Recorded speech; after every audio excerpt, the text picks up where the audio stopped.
America, Mark Levin. Our number, 877-381-3811, 877-381-3811.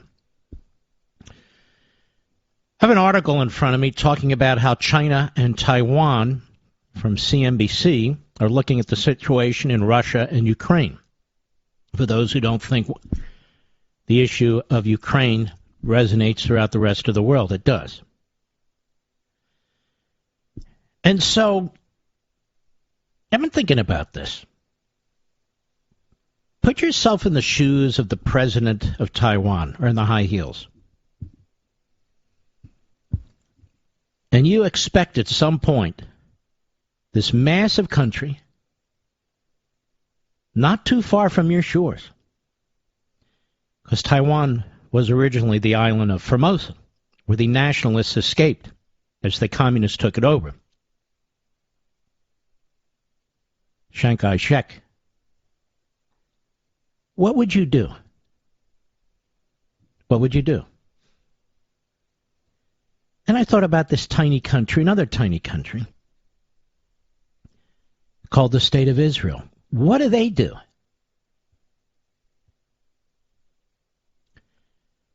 What do they do?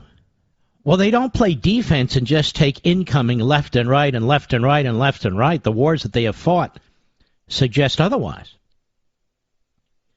If they're attacked, as they were in the Yom Kippur War, they defend and then they go on offense. If they're surrounded and they're going to be attacked, as in the 67 war, they go on offense first. They don't wait to be attacked. And that's the way you survive. The reason Putin has 150,000 troops, 500 tanks, equal number of aircraft, 40 naval battleships of one form or another in the Crimea, and all the rest of it, is because he knows Ukraine is not armed to defeat Russia. That Ukraine is a relatively new country since the collapse of the Soviet Union. It was a country long before that, but I'm saying in modern times. So it doesn't have a military capacity that Russia has. And successive presidents, right up to and including Obama, would not give them or sell to them the kind of weaponry they need to defend themselves. And, of course, I've talked multiple times about the 1994 nuclear pact with Ukraine, Russia, Britain, and the United States.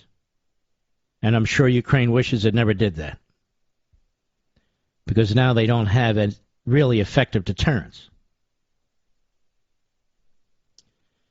What do you do if you're these countries that are much smaller and outnumbered once you're attacked? I was thinking about Taiwan in particular.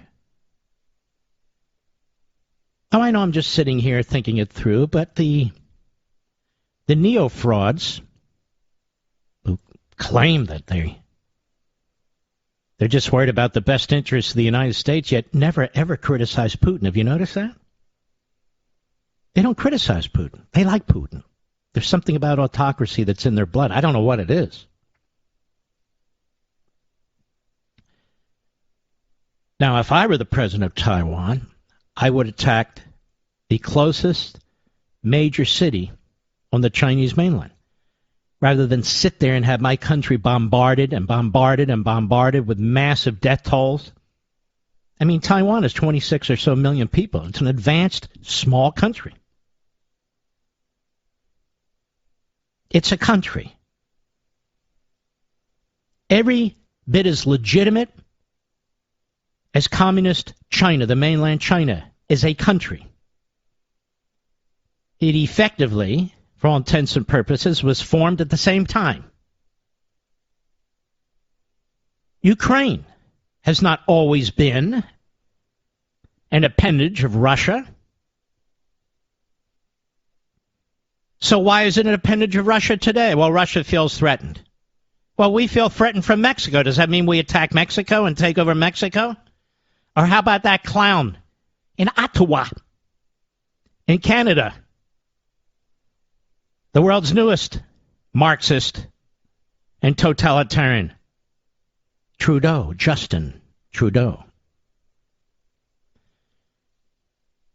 So Taiwan should prepare, in my view, not just for defensive attack, but for an all-out attack on a major communist Chinese city, because that's what they're going to get in Taiwan. And if communist China and the people of China don't feel any kind of response, everybody are just lookers on, like there's some kind of a car accident in Taiwan, then the result in Taiwan will be devastating. You might say, well, that'll really piss off the communist Chinese. Doesn't matter. They're already in the attack mode. It's a little tougher for Ukraine. I was looking at a map.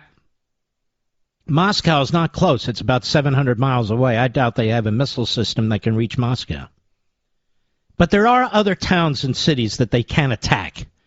But again, the problem there is most of this is land. Not all of it, but most of it. And they have all but surrounded Ukraine, except for the part of Ukraine on the west side that borders a number of NATO countries. But you have to learn from these little countries. They strike out and they attack their enemies, even when they're outnumbered. I'm talking about Israel in particular. This is something that ought to be thought about, and probably is, I hope. Not just waiting for Putin to decide when he will slaughter tens of thousands of Ukrainians. This is something the Russians do every century or so. In 1932, they starved to death up to 10 million Ukrainians. What is it any of our business? God, let's hope our allies don't think that about the United States. What is it any of our business? The level of stupidity is really quite remarkable. Then if you mention it, this could escalate to a nuclear war with Russia. No, it won't. What's with this Gabbard they keep bringing on, Mr. Perdue? Have you noticed that? This former Democrat candidate, the Democrat member of Congress, I guess no longer or soon not to be, is she an expert on this stuff? She's no more of an expert than I am. Did she fight? Well, she was in the military. I wasn't. But so what? This isn't Canada. I get the comment too. But some people who've served in the military are dead wrong or utterly misinformed. I was watching another one of these colonels they run, the very cherry-picked colonels, who said we have to respect the fact that Russia has an area of influence too. Ukraine is an ally. We convinced them to give up their nuclear weapons. We're supposed to respect a Russian invasion of Ukraine. Respect it. Not just accept it, respect it. What kind of people are being brought on television and radio? It's bizarre. It's idiotic. We shall see.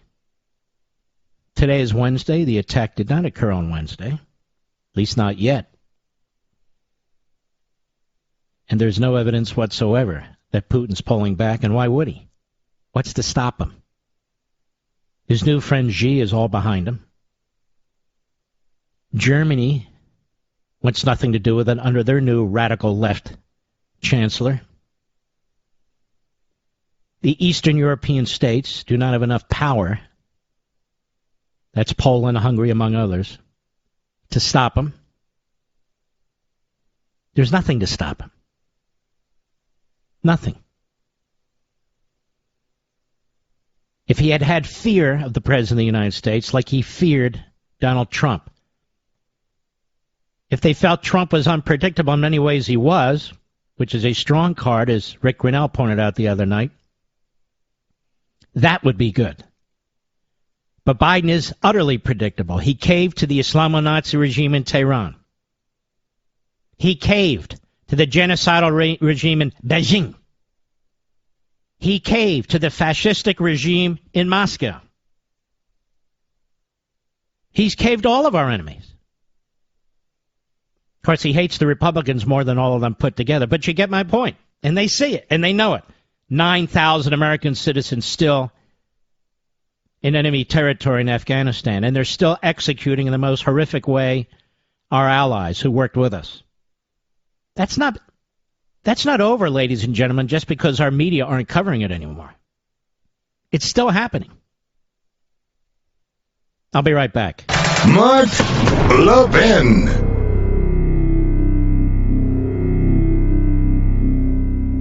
Folks, I have great news for you today. Hillsdale College, the college that's reaching and teaching Americans about the Constitution, is giving away free copies of this vital document, but only while supplies last. So claim your free pocket-sized Constitution right now at levinforhillsdale.com, Levin for Hillsdale.com. Every American should have their own copy of the Constitution and the Declaration of Independence. These days, with so much of our liberty under threat, it's more critical than ever for citizens to read and understand them. My favorite school in America, Hillsdale College, is doing something. They want to give away 1 million copies of our founding documents this year. To claim yours, go to levinforhillsdale.com right now. Tell them where you'd like your pocket Constitution mailed, and they'll send yours free. I want all my listeners to have one of Hillsdale's pocket Constitutions. They're essential. Hurry, they've only produced a limited number. Reserve your copy at levinforhillsdale.com. That's Levin for Hillsdale.com.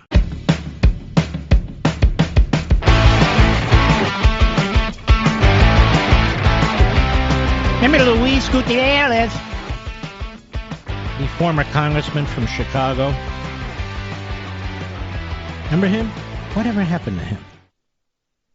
Well, he's back. They dug him up. He's on MSLSD today. How much longer can CNN and MSLSD survive? Does anybody know?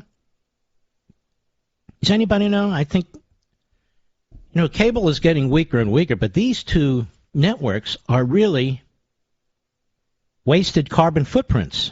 And effectively, nobody's watching them. We have a nation of 330 million people. They tout this morning Schmo Show, which on a good day has a demo of 200,000. We have many more homeless people than we have people watching Scarborough and the Missus. Anyway, here is Gutierrez, and when you listen to Gutierrez, you're going to know that even now, with massive illegal immigration, the border's wide open. People coming in from all over the world, not just Central and South America, with God knows what intentions, God knows what kind of diseases or illnesses, that it's not enough. To Luis Gutierrez, it's just not enough. Why? Because Luis Gutierrez, like so many others, hate America. They hate, quote-unquote, white people with, quote-unquote, European heritage. It just is true. Just listen to them. Just listen to them. Read Media Matters. Read Media, or don't. Read the New York Slimes and the Washington Compost. So they support critical race theory and LACCRIT and all the rest that I've written about extensively. Here he is. Cut 3, go. And so what we are saying is, we're happy you're fighting for more COVID-19 relief. But guess who's dying in the meatpacking plants today? Guess who's in jail dying because of COVID-19? Must be immigrants. Must be. Not Americans. Americans don't do anything. American workers don't do anything, ladies and gentlemen. It's the newly minted immigrant who comes across the border, gets immediate welfare, immediate food stamps, immediate. Lawyers. They're the ones suffering in America, dying in the meat plants, don't you see? Which is why they're coming in droves. We know this to be true because Luis Gutierrez says so. Go ahead. 25,000 immigrants whose only crime is to come to America and plead for asylum. That's why they're in jail. Excuse me, you moron. What do you mean their only crime? They came into a nation illegally. Now, by the way, may I ask you a question, ladies and gentlemen? I'm quite serious about this. People coming into this country illegally, American citizens aren't even bothering them. We don't have American citizen militia groups rounding up illegal aliens. So what is it? What's the problem? You see, we're not going far enough. Go ahead. Because they're pleading for asylum. You know what we say to the Hispanic Congressional Caucus? You can't just say, si se puede. You have to take those words and make actions. Jose, you remember, you're a student of this movement. First, we used the Hispanic Congressional Caucus, and we would force the Democrats and Democratic leadership to take action. And then when we couldn't take action, we declared Barack Obama deporter-in-chief. We were arrested. Wow, what a civil rights leader Luis Gutierrez has become, ladies and gentlemen. What a civil rights leader. We've never seen anything like this before. Luis Gutierrez, civil rights leader, fighting Barack Obama because Barack Obama wouldn't open the borders big enough and fast enough. Biden won't open the borders big enough and fast enough. Go ahead. Community. And you know something? Barack Obama changed. He evolved. He did. He became a champion of our immigrant community, but only because... Excuse me, dimwitted. I'm a champion of the immigrant community. Mark Levin, I am a champion of the immigrant community. You come in here legally, you should be protected by the police. You should have access to our schools. If you pay taxes on your way to citizenship legally, under the system that's in place, you should have all the rights and so forth, not of citizenship, but of somebody who's moving in that direction. I'm the one who's championing immigrants. Gutierrez is the one who's championing illegal immigrants.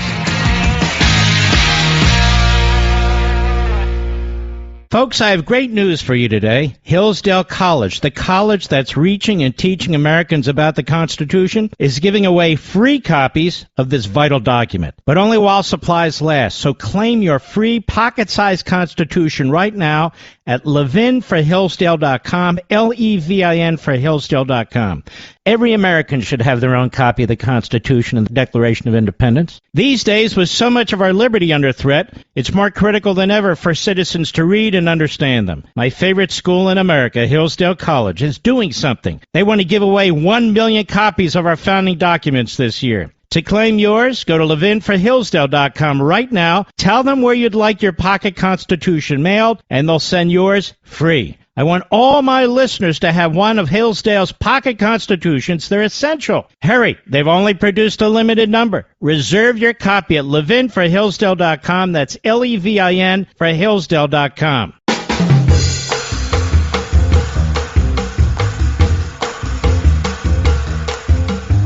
Mark Levin, an unapologetic patriot and unapologetic constitutionalist. You can reach him at 877-381-3811. And this is the place, ladies and gentlemen, where the counter to the counter-revolution is headquartered. Right here. This is the place. American Marxism, 1.3 million copies. The #1 book, nonfiction fiction for 2001. Doesn't matter if it's ignored by the Washington Compost or the New York Slimes, even some of our friends in conservative media. Doesn't matter if it's ignored by NBC, ABC, and CBS. Doesn't matter if it's ignored by every single Sunday show in America. Because you don't rely on those outlets and those platforms for your knowledge and information and insight. We have different ways of communicating in this country now, which is why this format, conservative talk radio, and others are always under attack. Because as in Canada, really started in the United States, they want to shut us down, whether it's big tech, big media, or just big mouths. You and I have been through this now every step of the way since this book came out in July, but we've been talking about this book since April. Almost a year, and the substance of it. Almost a year. We've been talking about needing to organize, take on critical race theory. Those people had no idea what critical race theory is, and I salute to Chris Rufo and Mike Gonzalez and others who've been laboring in this field for some time. Brilliant men, brilliant scholars, patriots. But even so, it wasn't resonating out there with the massive audience, with parents, with taxpayers, with communities and neighborhoods. You did this. And it's even reached San Francisco. Millions and millions of Americans watching what took place in the summer of 2020. As American Marxism was on the move, burning down our cities, attacking our cops, killing people, looting, pulling down monuments to our founders, pulling down historical monuments to people we don't even care about or like, shutting down academic freedom, shutting down free speech, joined by the corporatists in one boardroom after another. We watched as Black Lives Matter, an openly Marxist organization, an openly racist organization, was receiving kudos from LeBron James and the ESPN hosts, was receiving massive amounts of funds from one corporate boardroom after another. Their name was being painted in the streets in New York, in Washington, D.C., in every major city in America, as they led this revolt, a violent revolt, and they weren't alone, unlike the truckers in Canada. And who embraced them? The Democrat Party. Who else embraced them? The likes of Mitt Romney. Never forget. They embraced Black Lives Matter, an openly racist, anti-Semitic, Marxist organization. Now the leadership is gone. Apparently the funding is gone. Numerous attorneys general in various states, including blue states, are trying to investigate and find out where that $90 million went. The United States Justice Department and the so-called Civil Rights Division are completely silent about it. Black communities across this country are wondering where the hell is Black Lives Matter, given the increase in murder taking place in these Democrat cities, now that the damage has been done to their police forces, to their health and their safety in these communities. They've left these folks to fend for themselves, as have the elites in sports, in corporate America, in the media, and, of course, in the Democrat Party. But the Democrat Party embraced every aspect of this. Their candidate, Biden, their candidate, Harris, they embraced it. Their governors embraced it. They wouldn't protect their states. They wouldn't protect their cities. Their mayors led the charge. Their prosecutors led the charge. But the people, in many respects, in many areas, have had enough. When you turn on their children, when you're teaching them perversity, that every faith known to man and woman rejects, when you're teaching them to practice flat-out perversity and immorality at the youngest age possible, when you're teaching them not to love thy neighbor, but to hate your neighbor based on their race, when you're embracing Louis Farrakhan and pretending it's scholarship, when a handful of race hustlers are making millions and millions of dollars with their books and their speeches, and they receive all kinds of notoriety from the likes of Oprah Winfrey, from the likes of CNN and MSNBC, when the most radical elements in this movement are given face time and airtime to push their agenda on these various news outlets, when school boards are turned into indoctrination mills against their own families, against the faith that these various families embrace, when they abandon teaching for indoctrination. Well, you can only push people so far. As I touched on yesterday, very interesting. By and large, the Asian community, with significant exceptions, votes Democrat in our cities. By and large. By and large, the Hispanic community has been voting Democrat. Democrat Party has been depending on this. This is why the borders have been open. This is why the welfare state has been massively expanded. This is the whole argument of white domination and so forth, to try and rally disparate groups, ethnic groups, religious groups, and build this amalgam, this aggregation into a Democrat Party that is politically unstoppable. FDR started it, and so they all want to be FDR. But San Francisco, which has a significant Asian population, particularly Chinese, these folks believe in education. They're being discriminated against by Harvard University. They're being discriminated against by Yale. They're being discriminated against by the Democrat Party. They're being discriminated against because they're smart as a group, because they believe in education as a group. In Virginia, 54% of the Hispanic Americans who voted for Youngkin, voted for the Republicans. Why? Well, they're smart too. But these are people of faith, mostly Catholic. They don't believe in abortion on demand funded by the taxpayer. They don't believe in critical race theory in the white dominant society. They've come to the quote-unquote white dominant society to escape their own cultures and societies, which aren't white dominant, but are crime-laden and impoverished. Now, what kind of a fool would leave a foreign country, leave generations of their families, come to the United States in order to burn down the United States? So they're not buying so far what tenured professors are pushing onto students that have been born into this country. White students, black students, brown students, Asian students. They're not buying it. They don't support illegal immigration. Hispanic Americans on the southern border with Mexico and Arizona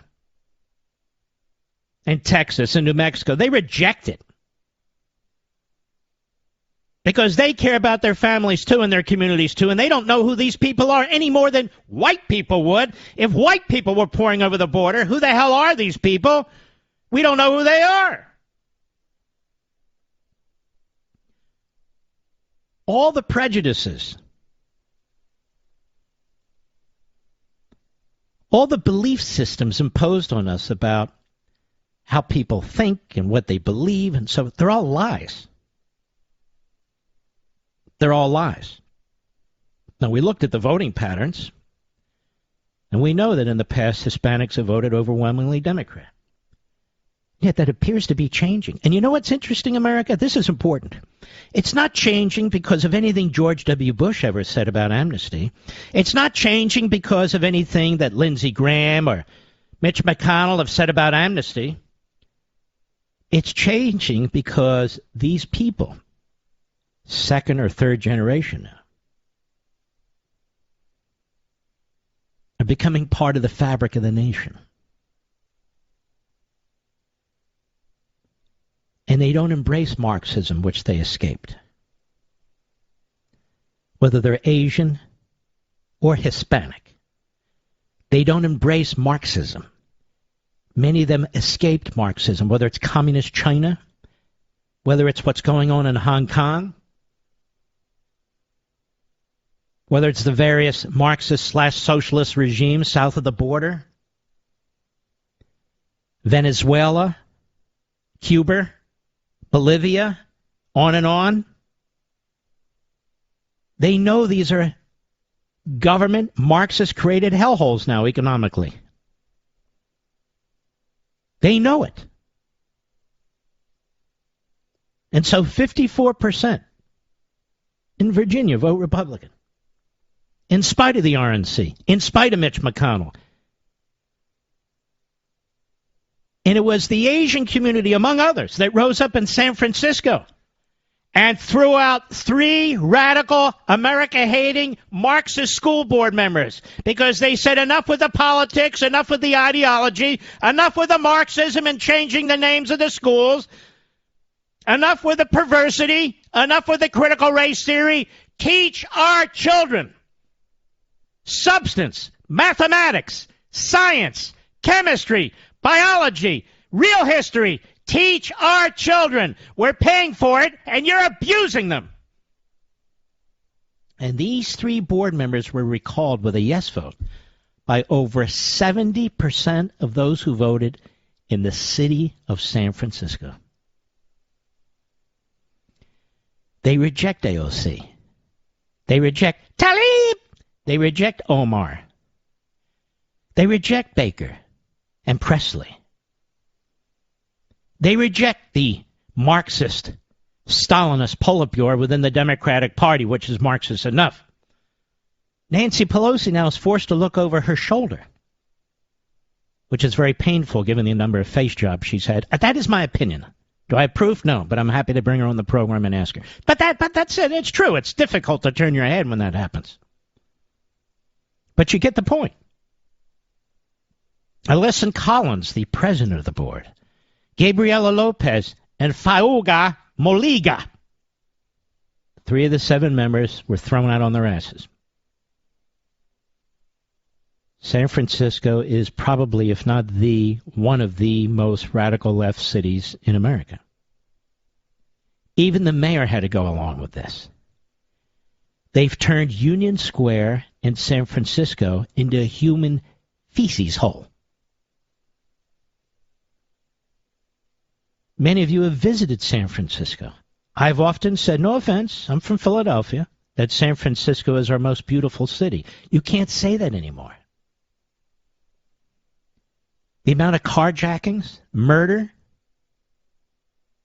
open thievery, and burglary that's taking place. Quote, the voters of this city have delivered a clear message that the school board must focus on the essentials of delivering a well-run school system. Above all else, said San Francisco Mayor London Breed, who supported the recall, San Francisco is a city that believes in the value of big ideas, but those ideas must be built on the foundation of a government that does the essentials well. She has moved from a radical left position. She sees it. She sees what American Marxism and these forces have done to her city. And at least she has the sense to wake the hell up. Not so in Philadelphia, my city, and so many others. Take the masks off. Let the kids in school. Educate them. Is that too much to ask? Apparently it is. I'll be right back. Mark Levin.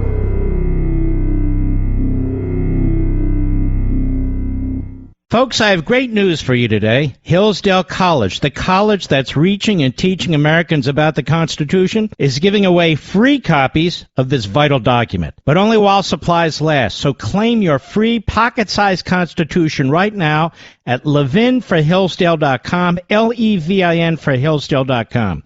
Every American should have their own copy of the Constitution and the Declaration of Independence. These days, with so much of our liberty under threat, it's more critical than ever for citizens to read and understand them. My favorite school in America, Hillsdale College, is doing something. They want to give away 1 million copies of our founding documents this year. To claim yours, go to levinforhillsdale.com right now. Tell them where you'd like your pocket Constitution mailed, and they'll send yours free. I want all my listeners to have one of Hillsdale's pocket Constitutions. They're essential. Hurry, they've only produced a limited number. Reserve your copy at levinforhillsdale.com. That's Levin for Hillsdale.com.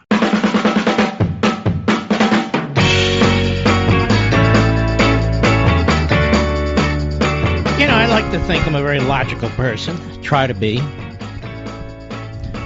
I'm not into chemistry. I don't do the biology stuff, mathematics. I got a calculator. Matter of reasoning. Why is there a vaccine mandate on truckers in Canada at all, when vaccine mandates are being lifted in our most radical left cities in the United States here? I pointed this out last night. It was regurgitated today on television, but you don't even see Biden pushing for vaccine mandates anymore. You don't see major corporations pushing for vaccine mandates anymore. You don't even see mayors. They're lifting them. They clown governor of New Jersey. They clown mayor of D.C., and you can go on and on. They're lifting mandates. So what's going on in Canada? What's going on in Canada is the disintegration of freedom, which actually started in America 2-3 years ago. Forcing businesses to shut down, forcing churches and synagogues to shut down, sending the police out to shut down gymnasiums, sending the police out to shut down restaurants, hair parlors. And now you see, they're concerned about all the people losing their jobs. No, they're not. Do you think I destroyed Harold Ford Jr.'s career, Mr. Badu? You thought I might have last night when I said, this guy seems like a very good guy. It's not that I always agree with him. Sometimes I do. Shocking. But he seems like a very decent guy, the way he argues and so forth, and so very likable, don't you think? I hope I haven't destroyed him. That's not my intent. This segment of the podcast is exclusively sponsored by Pure Talk. Pure Talk offers great coverage and can save your family money on your wireless bill every single month. Go to puretalk.com to find the plan that's right for you. Thank you again for listening, and thank you so much for this sponsorship, Pure Talk. He's here. He's here. Now, broadcasting from the underground command post, deep in the bowels of a hidden bunker, somewhere under the brick and steel of a nondescript building, we've once again made contact with our leader, Mark Levin.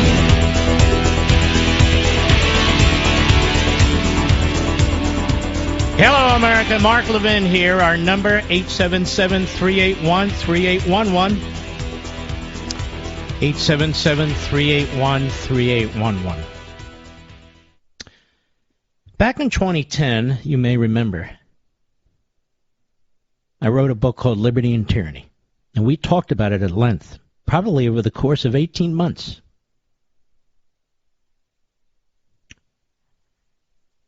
And that sold 1.5 million copies. 1.5 million copies. It came out simultaneous with the Tea Party movement. The Tea Party movement in that book shook America. It changed the midterm elections. It gave the Republicans majorities. And the leaderships turned against us. Now, watching the riots, watching the lead up to the election, soon after the election, watching the push for critical race theory and a trans ideology movement, the use of climate change, so-called, to destroy our economic system, and on and on and on. Just as in 2010, it was really 2009, I said, I need to write something about what's going on to give some kind of a substantive, intellectual, some would even say scholarly foundation for people who really love and care about this country. I decided to do exactly the same thing. And so I turned in this manuscript. It's now February 2022, 10 months ago, and named it American Marxism. But we were talking about it, perhaps you didn't know, as I was writing it. I was running ideas past you, and this is what I do. I run ideas past you through various monologues or discussions or projecting off various events, trying to figure things out for those of us who love the country and our family and our faith. And even though I've been asked to remove the poster of American Marxism from my site, from my studio as I do my Sunday show, I will never remove the book. And the whole point of the poster and the book being there isn't to hawk the book. It's to push the idea. It's here. It's here. You see San Francisco. You see what's happened in our country. You see what's happening in Canada. You even see what's happening in Israel, how they spied on Netanyahu and the people around Netanyahu. It's unbelievable what the left will do. I'm not even talking about the communist Chinese or the fascistic Russians. I'm talking about here the Democrat Party, in Canada the Liberal Party, and in Israel the equivalent. And I pointed out right from the get-go, the counter-revolution to the American Revolution is in full force. It can no longer be dismissed or ignored, for it is devouring our society and culture, swirling around our everyday lives, and ubiquitous in our politics, schools, media, and entertainment. Once a mostly unrelatable, fringe, and subterranean movement, it is here. It is everywhere. You, your children, and your grandchildren are now immersed in it, and it threatens to destroy the greatest nation ever established, along with your freedom, family, and security. Of course, the primary difference between the counter-revolution and the American Revolution is that the former seeks to destroy American society and impose autocratic rule, and the latter sought to protect American society and institute representative government. The counter-revolutionary movement of which I speak is Marxism. Now, let me pause here for a moment. If you listen to this program, you're a different kind of person. In that I mean you're earnest, you want to learn, you want to know. I don't come behind this microphone, and I am not patting myself on the head. Please trust me in this. With the usual pablum, bouncing around from matter, I don't do it. I'm not interested in it. I can't listen to it, so I don't. I am blessed to have this platform. And if I should lose this platform, I'll find another, and another, and another. There are millions and millions of us. We're not going anywhere. Nobody's going to stand in our way. Nobody. When I go to a book signing at Tyson's Corner, Virginia, and 7,000 people show up, or I do a book signing in suburban New York City, and 5,500 people show up, it's not because I'm some movie actor or celebrity. It's because you believe in this country. You believe in a cause. That's why. The counter-revolution, or movement of which I speak, is Marxism.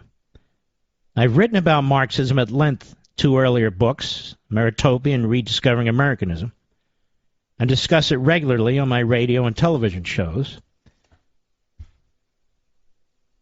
There are also untold numbers of books written about Marxism. It's not my purpose to contribute to yet another long treatise to the many that already exist. But the application and adaptation of core Marxist teachings to American society and culture, what I call American Marxism, must be addressed and confronted, lest we are smothered by its modern manifestations. And make no mistake, the situation today is dire. In America, many Marxists cloak themselves in phrases like progressives, democratic socialists, social activists, community activists, etc., as most Americans remain openly hostile to the name Marxism. They operate under myriad newly minted organizational or identifying nomenclatures, such as Black Lives Matter, Antifa, the Squad, etc. They claim to promote economic justice, environmental justice, racial equity, gender equity, and so forth. They've invented new theories like critical race theory and phrases and terminologies linked to or fit into a Marxist construct. And they claim the dominant culture, quote unquote, and capitalist system are unjust and inequitable, racist and sexist, colonialist and imperialist, materialistic and destructive of the environment. Of course, the purpose is to tear down and tear apart this nation for 1,000 reasons and in 1,000 ways, thereby dispiriting and demoralizing the public, undermining the citizenry's confidence in the nation's institutions, traditions, and customs, creating one calamity after another, weakening the nation from within, and ultimately destroying what we know as American republicanism and capitalism. But there should be no mistake that various leaders of this counter-revolution are increasingly outspoken and brazen about what they are, including bands of openly Marxist professors and activists. And they are supported by a core of zombie-like woke followers. Whatever their labels and self-descriptions, pardon me, ladies, I'm reading with one eye. The left eye is not doing so well. I'm reading with my right eye. The essential characteristics of their beliefs, statements, and politics exhibit core Marxist dogma. They occupy our colleges and universities, newsrooms and social media, boardrooms and entertainment, and their ideas are prominent within the Democratic Party in Oval Office, in the halls of Congress. Their influence is seen and felt among the most witting as well as the unsuspecting. And in news reporting, movies, television shows, and commercials, publishing and sports, as well as teacher training and classroom curriculum throughout America's public school system. They use the tactics of propaganda and indoctrination and demand conformity and compliance, silencing contrary voices through repressive tactics such as the cancel culture, which destroys reputations and careers, censoring and banning mostly patriotic and contrary viewpoints on social media, even including former President Donald Trump, and attacking academic freedom and intellectual interchange in higher education. And by the way, this book will be published, and I'll let you know when, in Spanish in the not-too-distant future at my request, and my publisher has been nothing but supportive. Indeed, they take aim at all aspects of the culture, historical monuments, including memorials to Abraham Lincoln, George Washington, abolitionist Frederick Douglass, and the 54th Massachusetts Black Union Regiment, Mark Twain, William Shakespeare, Mr. Potato Head, Dr. Seuss, Disney cartoons, ad infinitum. Pronouns are banned and replaced with nondescript words so as not to offend 58 flavors of general identification, gender that is. Past social media posts are scrutinized for early indications of insufficient fealty to the present-day Marxist hegemony. Journalism and editorial pages are sanitized of non-believers. And yet historical and present-day experience shows that Marxism and its supposed workers' paradise are responsible for the death of tens of millions of human beings and the impoverishment and enslavement of over 1 billion more. Marx was wrong about almost everything. The Industrial Revolution created a vast middle class unmatched at any time in world history, as opposed to an army of angry proletariat revolutionaries hell-bent on overthrowing the capitalist system. And despite the Marxist class warfare rhetoric of Democratic Party politicians and their surrogates, with technological and other advances, capitalism has created unimaginable and unparalleled wealth for more people in all walks of life than any other economic system. And I go on more technical aspects. Nor was America's economic success built on imperialism or colonialism.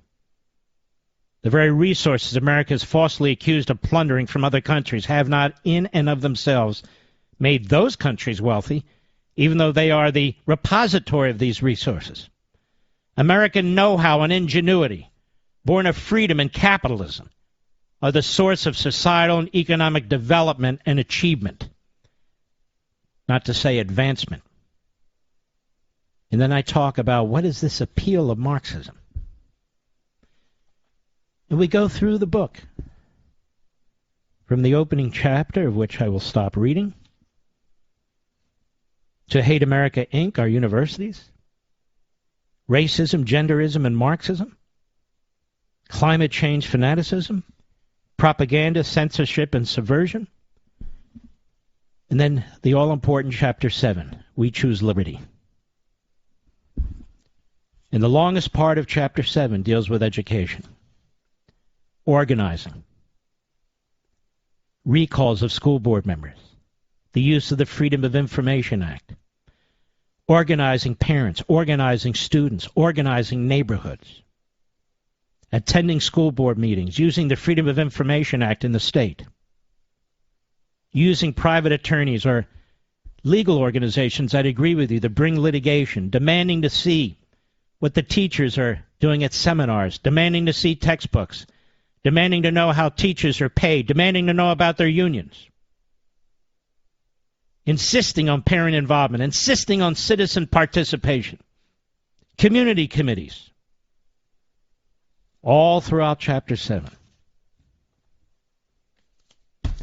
You and I, together, our voices, our activism, have brought us to this moment. Whether the Commonwealth of Virginia or the city of San Francisco.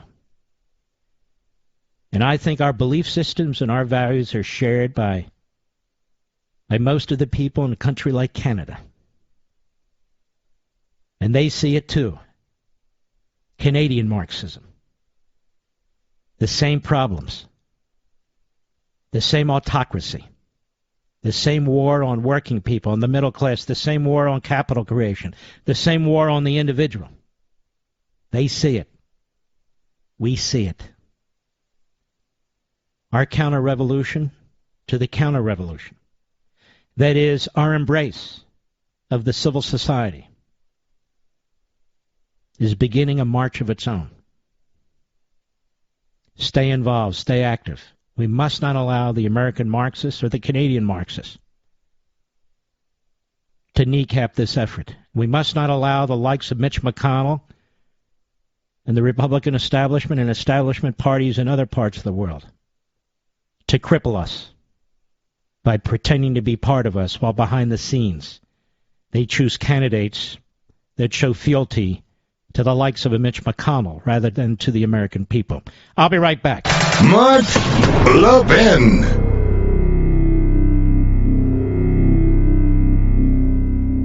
All right, here's the deal. I've been telling you for a couple of years now to switch to Pure Talk, and thousands of you have. Let's hear from one of those happy customers. Here's a note from Robert of Mifflinburg, Pennsylvania. I was a 20-year customer of Verizon that needed to upgrade my iPhone 7. I checked my Verizon deals and even spoke with a rep, but wasn't impressed with the offers they were giving, especially being a 20-year customer. I heard about Pure Talk on the Mark Levin Show and checked it out. I was really happy with the deal I found, but still nervous about going to a new carrier. Ultimately, I kicked Verizon to the curb and couldn't be happier with Pure Talk service. I saved $300 on my new phone, got 15 gigs more a month on my plan that costs less. I personally couldn't be happier since switching to Pure Talk. Well, friends, stop being scared. From your cell phone, dial pound 250, say Mark Levin, and this month you'll save an additional 25% for your first 3 months. Or just go to puretalk.com and enter promo code Mark Levin and save today.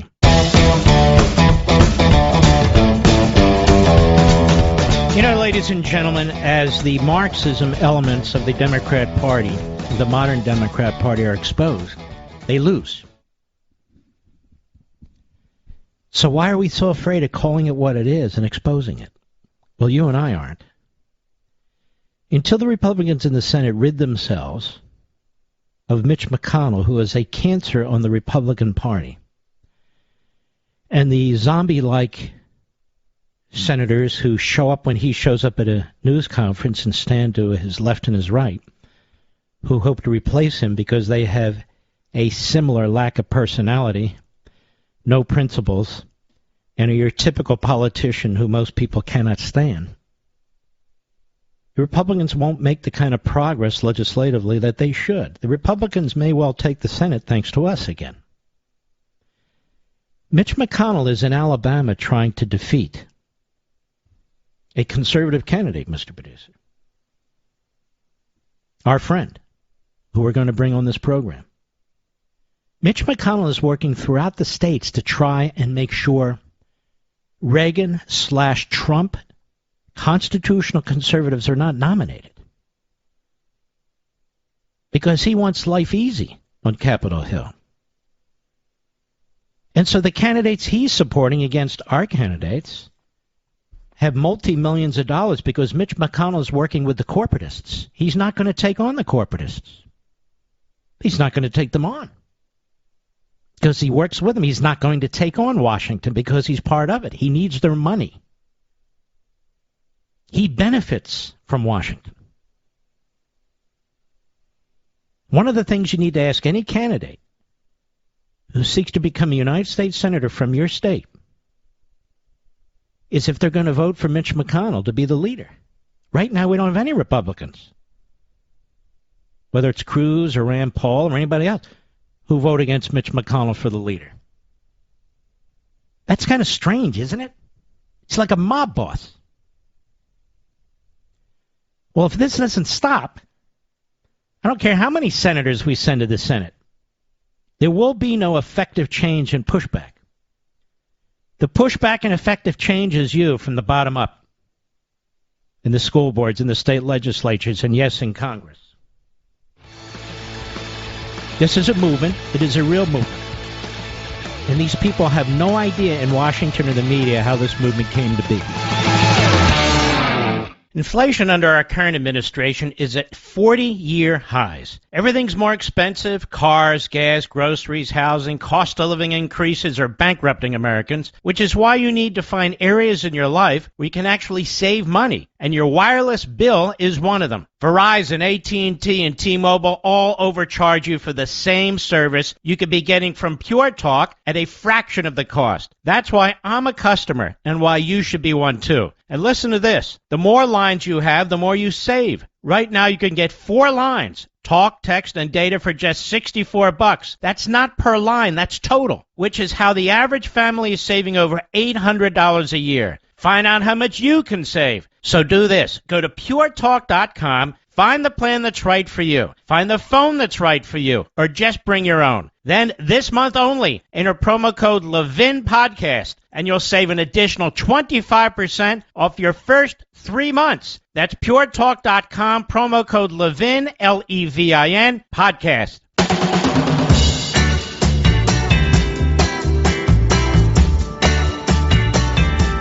America's most powerful conservative voice. The Mark Levin Show. Dial in now. 877-381-3811. So now we have school boards holding segregated meetings. We've come full circle. We've come full circle. School boards holding segregated meetings. And what are the various groups? Straight, gay, not sure. LGBTQ, we break it into the alphabet soup. Race. You know, what does it mean to be black or white? Nobody's purely black. Nobody's purely white. This whole thing is a concoction. And what ought to be preached and taught is, seriously, the 10 Commandments. Love thy neighbor. Treat each other with respect. But it's not good enough, apparently. Hillary Clinton finally breaks her silence. I thought the headline, Mr. Producer, at the New York Post was going to be Hillary Clinton finally breaks wind. Oh, you know what? That probably wasn't very funny. Now that I think about it, I'm like I'm going to lose my lunch from 5 hours ago. She calls John Durham claims fake scandal. This woman needs to be in front of a federal grand jury. She'll waddle into the grand jury room, no doubt wearing a very unattractive pantsuit. And she needs to be questioned for 5 hours. They point out the former First Lady, Senator, Secretary of State, and two-time Democratic presidential candidate. Can you imagine her in any of these positions? Finally responded today to last week's court filing by special counsel John Durham, alleging that her 2016 presidential campaign paid for computer research to link then-candidate Donald Trump to Russia. Here's what she said in her full-throated screech. She said, Trump and Fox are desperately spinning up a fake scandal to distract from this real one. She said this on Twitter because she's a twit. So it's a day that ends in Y. The more his misdeeds are exposed, the more they lie. Robert Frost. She's a poet and she didn't know it. For those interested in reality, here's a good debunking of their latest nonsense, she said, attaching a link to a Vanity Fair article, and we all know that's authoritative. You'll never believe it, but Hillary Clinton did not, in fact, spy on Trump's White House. Oh, yes, she did. She was involved in all of it.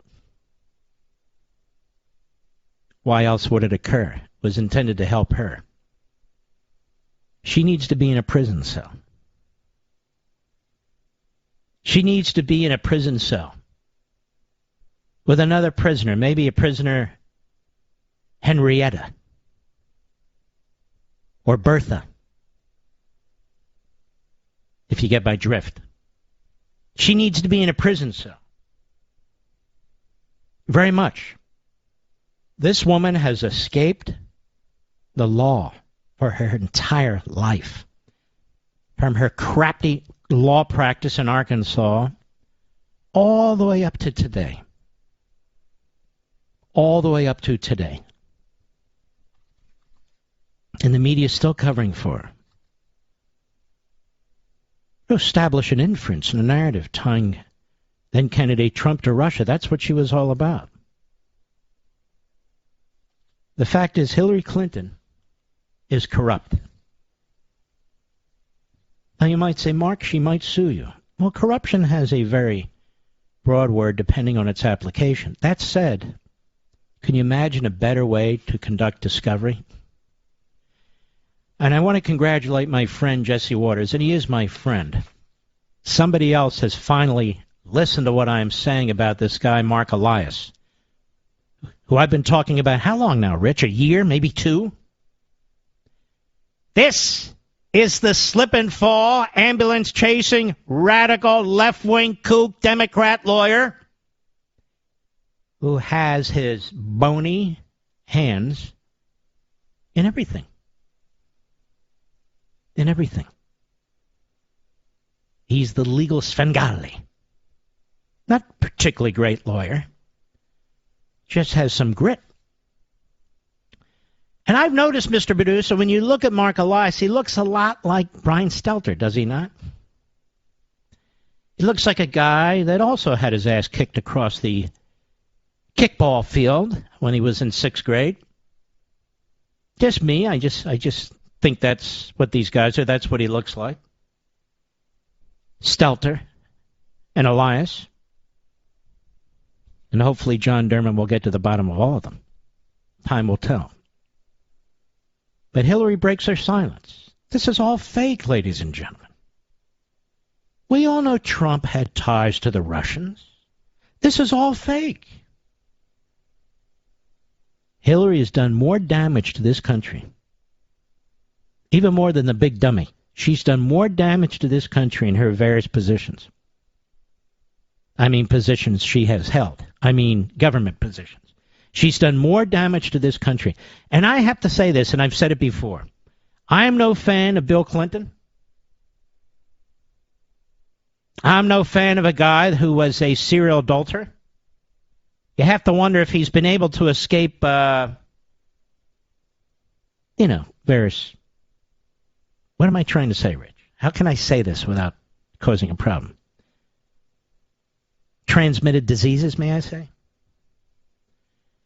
But on the one hand, you got to look at the guy, which is tough, and you got to say to yourself, I do understand why you couldn't stand her. I really do. Can you imagine? Can you imagine? No, I can't. No, I can't. I can't imagine. So the quickest way for him to handle that would have been a nice, clean divorce, get it over with. But she's a self-made woman, Hillary. She's a self-professed feminist. As she held onto her husband's coattails one step after another. Nobody heard of Hillary Clinton until Bill. Maybe she'll run for president again. You know what? I think that would be cool. I think that would be fantastic. And I don't really mean run. I mean waddle. Maybe she'll waddle for president again. May I say that? I think I will. I believe in equity. Equity. In the right light, maybe in a silhouette, she looks a lot to me like Chris Christie. Do you agree with me, Mr. Producer? And may I say Chris Christie? Or C squared? In the right light, you look a lot like Hillary. I mean, again, the silhouette is really quite similar. And I'm saying this with all due respect, as you can imagine. I'll be right back. Mark Levin.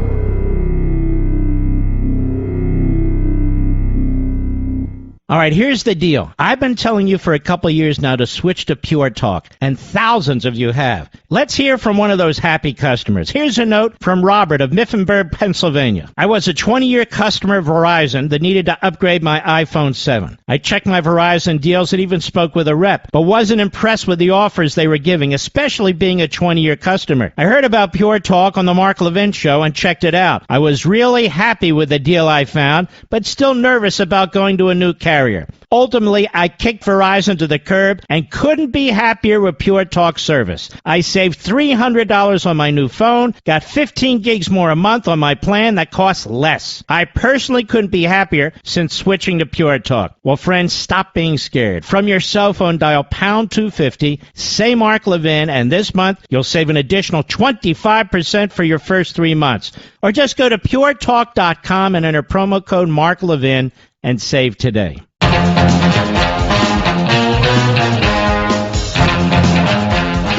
I mentioned it earlier, and I won't go too far on this, but you know I had that situation behind my left retina.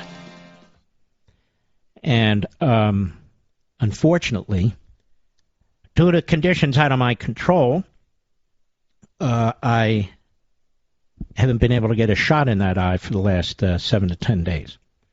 Yes, a needle shot, but the way my guy does it, it actually doesn't hurt. And so what's happening is I'm having a little bit trouble seeing out of it. So I have to close my left eye to read out of my right eye. So when you see me on Sunday on Life, Liberty, and Levin, and you see my left eye, it'll be right on your screen, a little lazy, a little bit closing, you'll know why.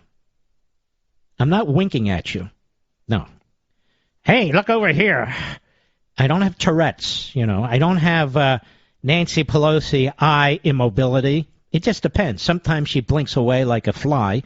Other times her eyes are wide open like a frog. So you never know with her. But that's the situation. Just to pass that along. Mark, you always have something. Well, what do you want me to do? I can't control it. You know, my wife's grandmother, she told me, once said to her, this stuff about the golden age, Mr. Producer, is baloney. That's when all this stuff starts to show up. It's baloney. And by the way, I like baloney. Do you like baloney, Rich? Why does my family make fun of me when I like bologna? I like bologna with a little mayo on white bread, you know. Exactly. You know, Jewish guys, we're supposed to have the corned beef with the hot mustard on the rye. And make sure it's the rye with the seeds on it. Okay, I can eat that. I like that too. But I like bologna. I don't eat a lot of it because I understand it's compressed, but I like it. I don't like bologna from the left. That's a whole other story. Not from the left. By the way, we have a great guest next hour. I told you we're going to go all over the country. There are candidates out there who need to be promoted, in my view. And this gubernatorial race in New York, I think, is up for grabs. And I've already endorsed Lee Zeldin, and Lee Zeldin's going to be on in the next hour. This guy is sharp. He's been a fighter.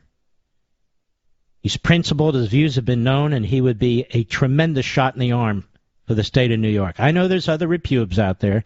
Mr. Producer supports one, another guy supports another. That's fine.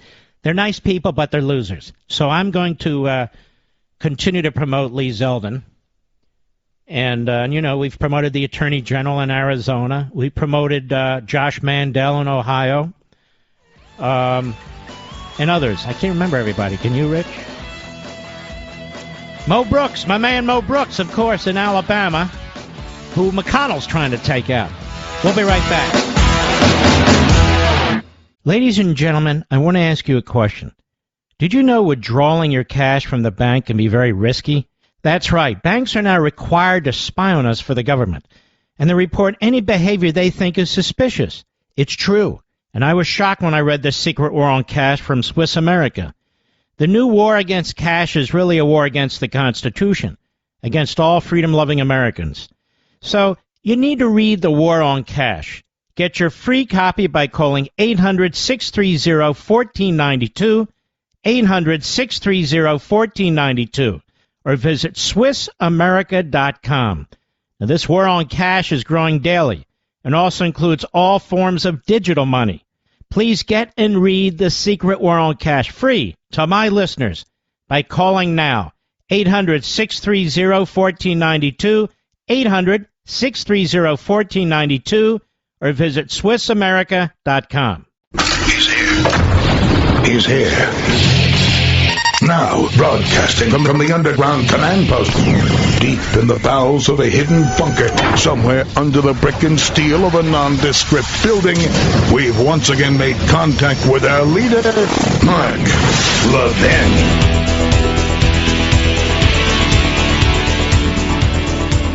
Hello, America. I'm still trying to figure it out. I'm Mark Levin. Our number is 877-381-3811. 877-381-3811. Anyone know who Susan Wojcicki is? Is it Wajda? How do you pronounce that name with all the consonants? Wojcicki. Susan Wojcicki. Does anyone know who that is? She's the CEO of YouTube. She's part of the famous Susan Wojcicki Ringling Brothers outfit, I think. And she's on a Zoom meeting yesterday. We want to thank our friends at Rumble. I didn't know Rumble had all this money where they're offering Joe Rogan $100 million, Mr. Producer. What, they're not offering me anything. Weren't we the first big show to bring people over to Rumble? I got to figure out what Rogan's doing. Anyway, she's very concerned. You know what she's concerned about over at YouTube? Listen to this. Cut 4, go. So basically, that's like, so I think governments can always. What is that? I think governments, like. This is the YouTube CEO who can't even express herself? Let's go back to cut 4 at the top. Go ahead. So basically, that's like, so I think governments can always, our recommendation if governments want to have. Can you speak in complete sentences? So basically, I think government can always, our recommendation. How did she become the CEO? Let's do this again. Cut 4, go. So basically, that's like, so I think governments can always, our recommendation if governments want right to there, have, Mr. Producer, make sure you include that piece of that clip in the mumblers. Go ahead. So basically, that's like, so I think governments can always, our recommendation if governments want to have more control over online speech is to pass laws to have that be very cleanly and clearly defined such that we can implement it. Such that we can implement it. We just need the elections. We just need the elections. We will not fight against censorship. But YouTube censors people all the time, as long as they're not part of the government, and as long as these people that they censor are mouthing positions that might be different than the government. You believe this? All you youngsters out there who use YouTube, and most conservatives use YouTube, Go ahead. You see the laws being implemented or being suggested. Shut up, you idiot. I'm giving you a scarlet letter. How do you like that, you jerk? Susan, whatever the hell your name is. CEO at YouTube, at government. We just need more direct laws. Oh, there's all kinds of laws. We can reach back into modern history and give her the kind of laws that she's looking for. She'd be perfect in the Trudeau administration, not to mention the Biden administration. We just need, although her German's not that good, best as I can tell, Mr. Producer. She'd have to bone up on that, as you know. What about the spying on Trump? Are they concerned about it at the White House? By the way, why do we still call it the White House? Shouldn't we call it like the Indigenous People's House or something, Mr. Producer? I would think so. Something must be done about this. So here's Jen Psaki asked a simple question. Yeah, you remember Hillary? What? Yeah, Hillary. You know, she was spying on Trump. Cut 5, go. Durham says there was an outside company with ties to the Clinton camp monitoring server data info on the executive office of the president through the Obama administration, possibly into the Trump administration. Do you know if there's still a system picking up server data on the EOP, and if not, when it stopped? Again, I know you asked my colleague a few questions about this the other day, but I would point you any. So you had time to prepare. It's a simple question. Are you guys still doing this? Are you still doing it? Yes or no? The answer should be, of course not. No, we would never do anything like this. And yet that's not the answer. Thus, what's the answer? Go.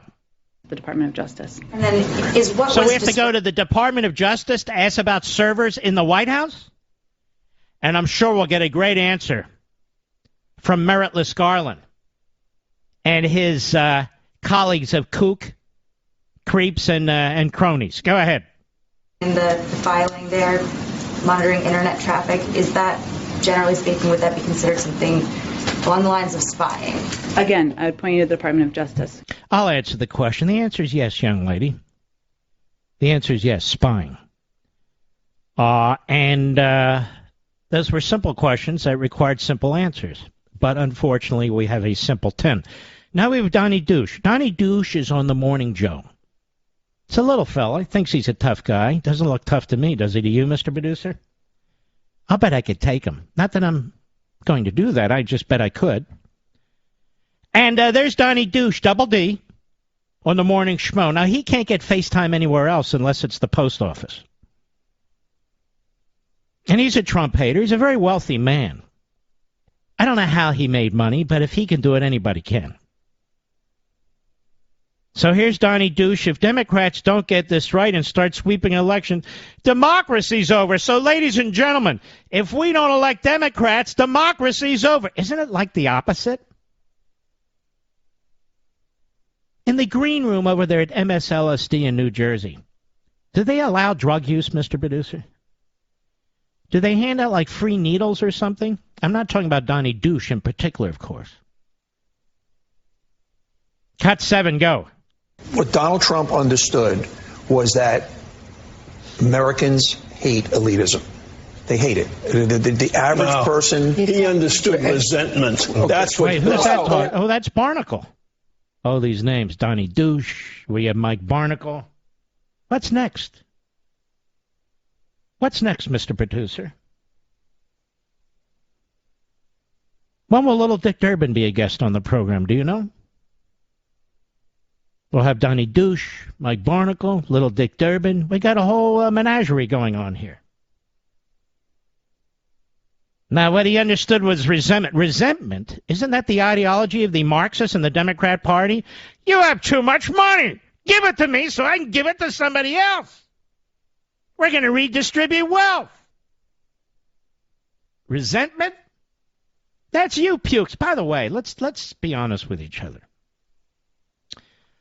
For all intents and purposes, when you look at ratings and then you look at the population size, there is no CNN and there is no MSNBC. Now, what do I mean by this? It's an example of logic.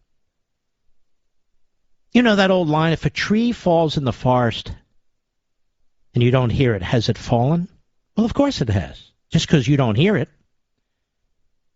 Okay. So if CNN sends a signal out and nobody watches it, is CNN sending a signal out? Of course. But it really doesn't exist anymore because nobody's watching. Get my drift, Mr. Producer? CNN, and there's MSNBC. There was MSNBC's number 2 in cable. Well, that's number 2 in cable. Behind Fox?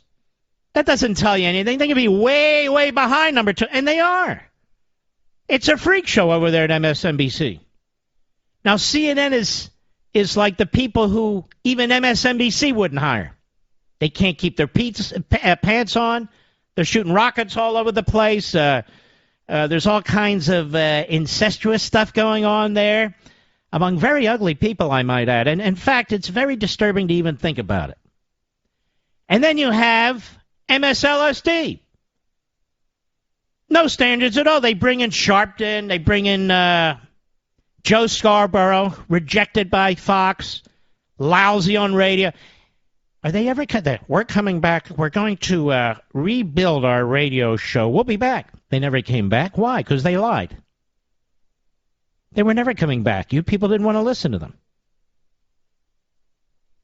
Anyway, let us go to finish with Donnie Douche. Go ahead. Okay, and that was, it was about race and it was about elitism, and he understood that, and we can't give that back to Republicans. It's really, we really are, and we are on the precipice. If we don't get this right this time, we don't get this right this time. That's Mika, the Ed McMahon of the show. Oh, thank you, Douche. Good Douche. Go ahead. You put McCarthy back in, you put Trump back in, our democracy is over. I'm not overstating. Schmuck. I'm not overstating this. I'm really not. And let me get the hell off the stage here so I can go get my 2 eggs and my bacon and the potatoes at the deli down the street. But democracy's over. If democracy's over with that election, what's this clown doing with his money and why is he here?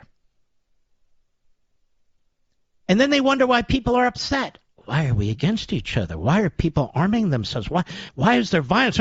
Because of people like Donnie Douche. That's why. And as long as Scarborough embraces Douche, we're going to have a problem in this country. I'll be right back. Mark Levin.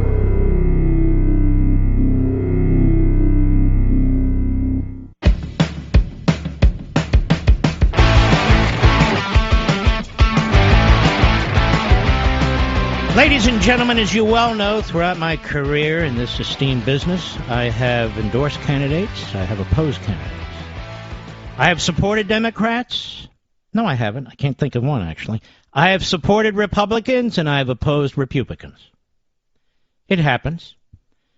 And over the course of my life, I've actually attended Republican events. And at this old age of 64...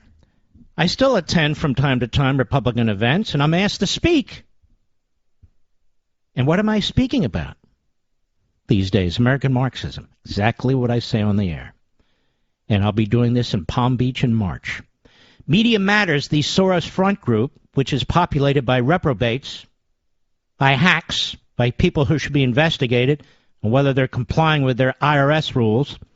They're very upset. Despite Fox's rules, Mark Levin will be speaking at Mar-a-Lago. Can you believe it? And I did run this by Fox, and they said they prefer if I didn't, but it's obviously up to me, given the circumstances. And I said, of course I will. If I can say it on the air, right here, radio. I'm not doing Fox 5 days a week, 3 hours a day. Radio. I do Fox once a week on Sundays. If I can say it here, I can say it there. Now, I know Media Matters opposes this. They don't believe in free speech and participation and all the rest. I'm not going anywhere. I'm not violating anybody's policy, but I'm embracing my own conscience. Absolutely. I want to see the Democrats lose and lose badly. I want to see organizations like Media Matters investigated by the Criminal Division of the Justice Department, the Tax Division, as well as the Internal Revenue Service to determine where they get their money and what they're doing with their money in terms of partisan politics. It is ironic and hypocritical indeed that they, a tax-exempt organization of sorts, which does one thing and one thing only, support the Democrat Party and attack the media outlets that raise questions about their candidates, are worried about me. But they don't have to worry about me. I'm bulletproof. It's true. New York has a great opportunity now. A great opportunity to sweep out Albany, to get a real person as governor, or bring some sanity back to that place. After Andrew Cuomo, and after his lieutenant governor, now the unelected governor, thinks she's Justin Trudeau with the iron fist, putting people out of work. She's even more radical than Andrew Cuomo was. And I've endorsed Lee Zeldin, who is a fantastic congressman, who is a good friend, and who I think would be a wonderful, wonderful governor. And by the way, they destroyed his current seat with these outrageous gerrymanderings that are taking place in New York. Lee Zeldin, how are you, my friend? I'm doing fantastic. It's always great to be with you. Likewise. Well, you see what's going on now in Albany. The lieutenant governor has more of an iron fist than Andrew Cuomo. I never thought I'd say this. And she would like to be the elected governor, not just the anointed governor. I see the attorney general, who is obsessed with Donald Trump. She's decided to bow out because she can't win, so she'll go back to her obsession. It's long overdue, isn't it, to get somebody in Albany who has integrity, who is using common sense, who believes in bringing enterprise back to the state of New York, who believes in upholding immigration laws and so forth and so on. Isn't that what you want to do? Yeah, absolutely. We have to break what is one-party Democratic rule in Albany, outsized power of self-described socialists, and they are destroying the state. New York is leading the country in population loss. And from district attorneys like Alvin Bragg, who should be removed for their refusal to enforce the law, to ending all COVID mandates and repealing cashless bail and safely extracting our natural resources underneath us. We are rich in natural gas and other options that create jobs and generate revenue, allow us to lower taxes. They're on so many different fronts, from preserving freedom, fighting socialism, and as you say, Marxism, because that is something that is real in this state, because we have not just the AOCs who are heading to D.C., but all of her friends who head up to Albany, stabbing the men and women in blue, raising taxes as if taxes have no effect on behavior. And I'm sure as you and I are having this conversation, and so many New Yorkers are thinking about fleeing for places like Florida and Texas and elsewhere, that there isn't all across Florida and Texas and South Carolina meetings where they're all talking about how they're tripping over themselves to move to New York. And we have a chance to reverse it. And instead of watching Democrats on their heels, Republicans on their heels and losing in places like Georgia, we have an opportunity to put Democrats on their heels and losing in places like New York. And I am all in. Losing is not an option. We are going to win this race, and I will not accept defeat. I'm not in this race to come in second. We're battling, as you talk about, we're battling for the heart and soul of our country. Here in New York, we're battling for the heart and soul of our country. We're also battling for the heart and soul of our state. And I'm all in. I'm in Bruin County right now, heading to Buffalo. I was in Syracuse this morning, 10 events in Rochester on Friday. It's a big, beautiful state, and it's all turning red. That's great. Now, when you look at what happened in San Francisco, when the people there rose up and threw out 3 radical members of the school board in San Francisco, and when you saw what happened in New Jersey in this last election, that they were very spooked, the Democrat Party. They almost were thrown out of the top positions there. That must give you some hope that the people have awakened to what's taking place. Yeah, November 2nd, while people were looking at what happened in Virginia, here in New York, we flipped Nassau and Suffolk district attorney, Nassau executive, and New York City council seats in different towns upstate from Colony to Hornell. So people in New York were seeing the political earth moved underneath us. The pendulum, people are asking, will the pendulum swing between now and November 8th? It's actually swung already. And as you point out, we just saw the results come in from California. People are taking control of their destiny. Democrats are saying that their party has left them. And we just, instead of getting votes from Democrats by being Democrats, be proud, principled, conservative Republicans, bring out our message and earn their support. Lee Zeldin, I'd like to hold you over the bottom of the hour for another 5 minutes or so. We'll be back with Lee Zeldin, who I've endorsed, who's running for governor of New York. We'll be right back.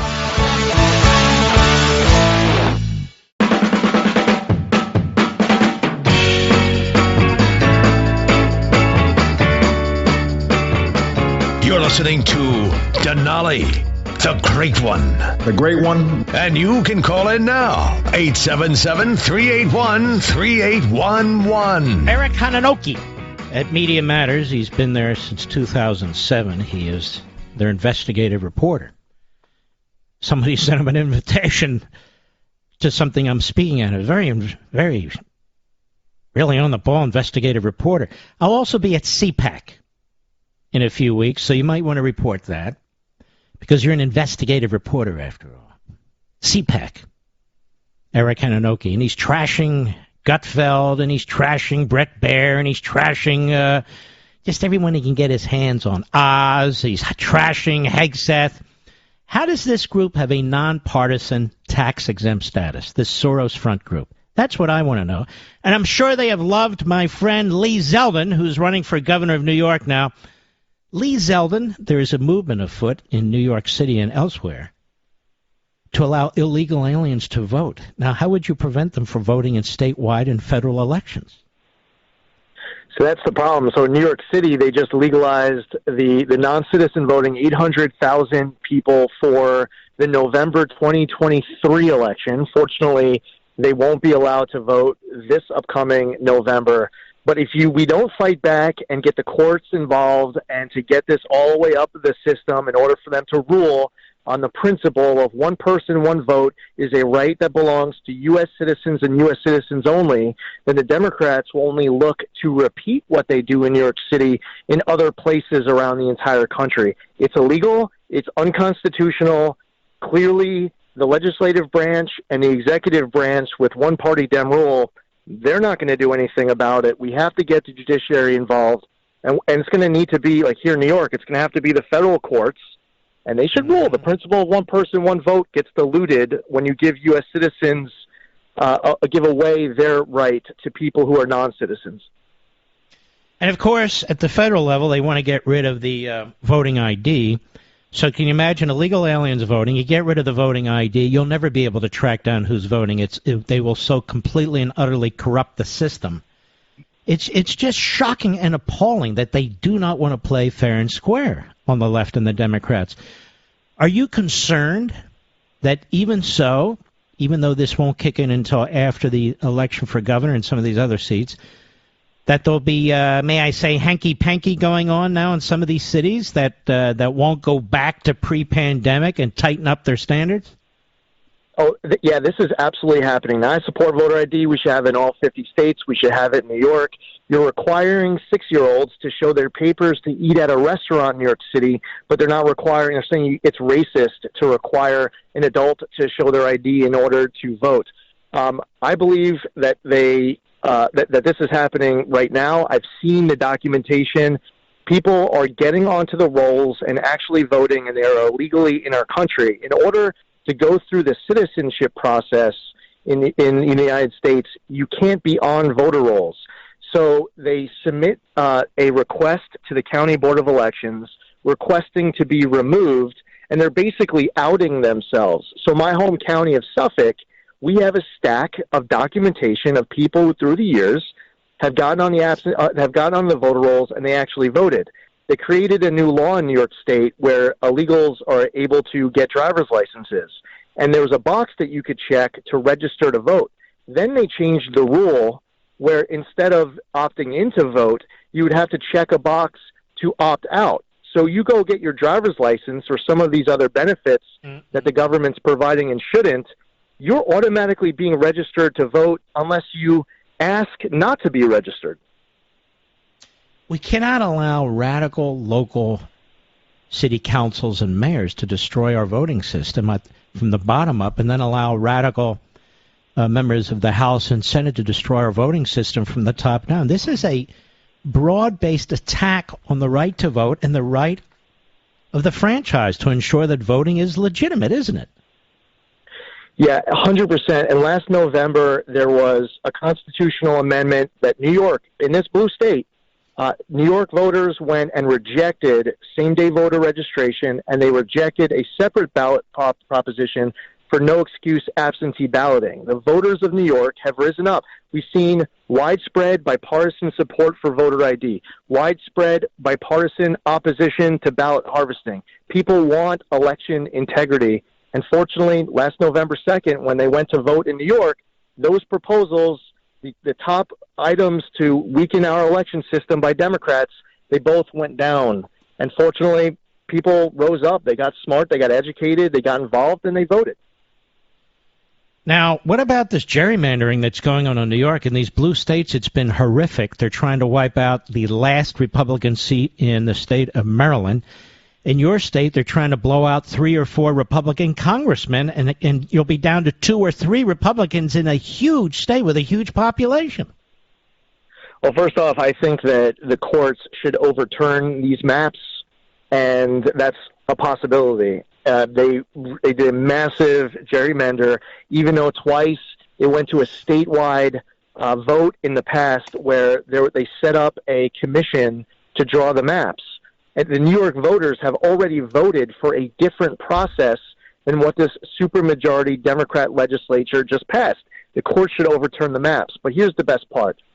And you know, you've gotten to this point. You talked about it on your TV show too, that we could talk about how we believe that this November will be the biggest Republican wave of our lifetime. We can't have this mentality that's just going to happen on its own, that we're going to ride some surfboard in. We have to work hard for it, taking nothing for granted, all in, battling for the heart and soul of our country. It is going to be key for us not to accept defeat and say, okay, yeah, New York, we're going to go from 8 Republicans to 2. Instead, we have an opportunity to increase the number, make them pay for their greed. We hold the seats that they were going after, and we go after even more because they weakened other districts in order to try to reach out to others. Because you can't redistrict conservatives, Republicans out of New York. I would love to see us do our part, breaking the supermajority in the state legislature, and even better, having even more Republican members in the New York congressional delegation, make them pay that price at the ballot box for the greed with the maps. People throughout the country need to understand the reason they have this super-duper majority in Albany, their state capital, is because they gerrymandered the seats in the state assembly and the state senate. And they're doing it again. They want a super-duper majority. It really is so autocratic. It's just unbelievable. Now, I don't think there's many state judges who are going to step in, but you think a federal case. Has anybody brought a federal case? I think the Conservative Party of New York has brought a federal case. The Conservative Party has been great. There are a number of plaintiffs. They've brought litigation. It's working through the system. While there isn't much optimism in the state court, fortunately, we have some conservative Supreme Court judges in New York. The lowest court in New York is the Supreme Court. The highest court is the Court of Appeals. Doesn't make any sense that they call it these names. But ultimately, when you get to this Court of Appeals, a lot of them are Cuomo appointees. They're probably just going to hold the water for the Democrats, and we'll need the federal system to be able to step in and do the right thing here. I believe that this state legislature, that we have an opportunity, because you can't redistrict Republicans off of Long Island and out of New York State. But the best part is that when I go to Democratic areas, the Asian American voter in Flushing, Queens, who's tired of having their friend got punched in the face because they're Asian, or in Williamsburg, someone got punched in the face because they're wearing a yarmulke, the violent anti-Semitic hate, or pushed in front of an oncoming subway car, or a small business that has to close down because they're getting looted, a DA who's refusing to enforce the law.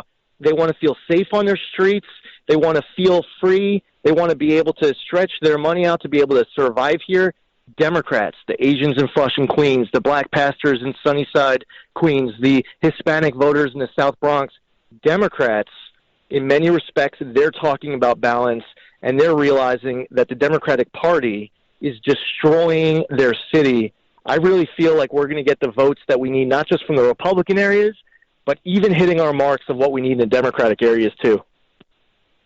All right. Now, if people want to help you in New York and throughout the country, Lee Zeldin, where do they go?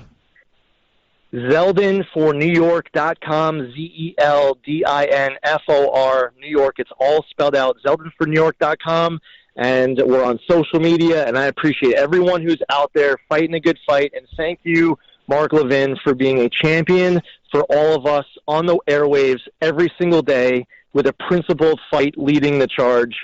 God bless you for being a great patriot. Well, aren't you kind? Maybe I'll come into New York and vote as an illegal alien for you. All right, Lee Zeldin. You know. Yes. I'm moving to Florida, so I got to vote for DeSantis. I got to figure out how to do this, Lee. All right, just kidding, Lee. Down there. God bless you, my friend. Take care of yourself, and good luck. He's a good man, very good man. If you can help him in New York or anywhere in the country, I hope you will. Now, who was the candidate you like, Mr. Producer? Astorino. He's a good man too. I didn't mean to say that he's a loser. Even though I did, it certainly wasn't intentional. I know tomorrow is one of these anniversaries that we dread. It's 1 year since Rush Limbaugh passed away. It doesn't seem like a year, and some days it seems like 50 years. Every patriot in this country misses Rush Limbaugh. This isn't a put down of anybody. It's not even a put down of me. There'll never be another Rush Limbaugh, as you well know by now. And I miss him personally greatly. And I often, probably too often, read the last email exchange we had. I think it was Christmas Eve. Then I never heard from him again because he was sick, very sick.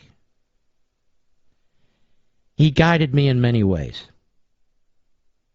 He guided me on how to be a radio host. Basically, be yourself. Don't be anybody else. He used to say, nobody's heard from you yet, Mark.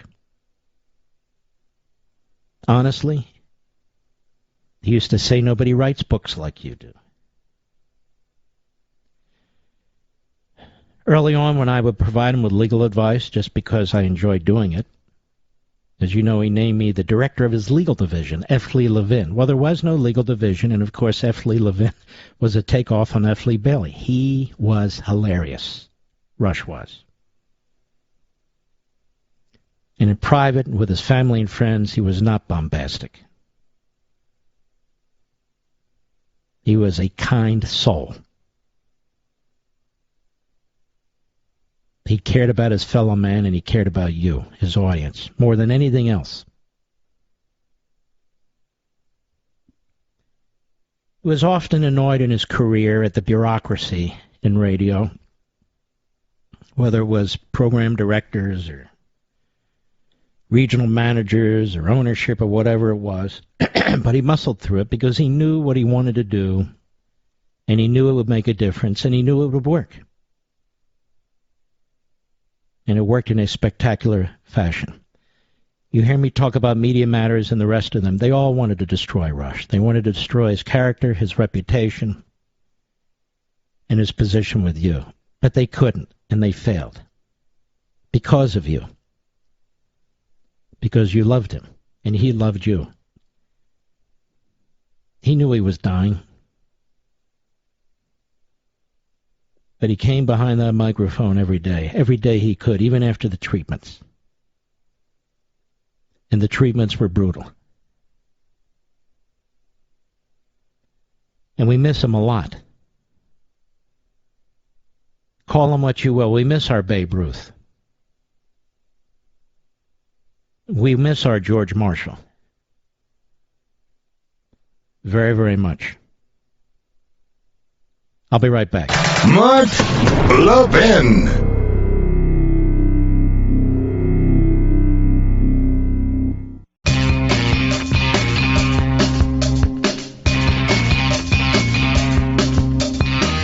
Would be nice if the Republican Senate Mitch McConnell had 1/10 of the guts and strategic ability of the House Republicans, who are now, as I speak, moving to try and thwart Biden's sellout to the Iranian regime on some new nuclear deal.